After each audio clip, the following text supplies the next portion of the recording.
First నీ ఇంట్లో నీ చెల్లె నిన్ను దొంగగా చెప్పి బయటికి పోయి దానికి సమాధానం చెప్పంటే నేను నేషనల్ హాల్డ్ కేసు, సీఎం రాజీనామా చేయాలి, ఆ కర్ణాటకలో అట్ట చేసిండ్రు, అక్కడ మరి ఇలా కాళేశ్వరం మీద వేల కోట్లు దోచుకున్నారు, తెలంగాణ పేరు మీద లక్షల కోట్లు దోచుకున్న మిమ్మల్ని గతంలో ఎన్నిసార్లు ప్రజలంతా దిగిపో అన్నా కూడా మీకు సిగ్గు లేకుండా లజ్జ లేకుండా అట్లనే ఉన్న పరిస్థితి ఎటుపోయింది.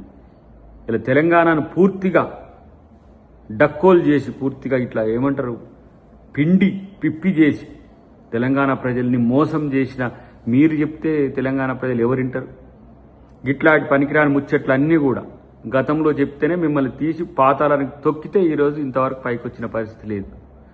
కాబట్టి మీ సమస్యను పరిష్కరించుకోలేక, మీ అంశాలను పరిష్కరించుకోలేక, మీ ఇంట్లో మీ చెల్లెనో మీ బావనో మీ డాడీతో వస్తున్న సమస్యలు ఎదుర్కోలేక ఈ ఫ్రస్ట్రేషన్లో ఇలాంటి మాటలు మాట్లాడితే ఎవ్వరు కూడా పట్టించుకోరు కేటీఆర్. ఎందుకంటే నీ ఆదుర్ద, నీ ఆతృత, నీ యొక్క ఆవేశం అంతా కూడా నీ పరిస్థితి డోల్ డ్రమ్స్లో పడ్డదని, నీ పరిస్థితి డోలాయమానంలో పడ్డదని తప్పితే ఇంకోటి ఏం కాదు.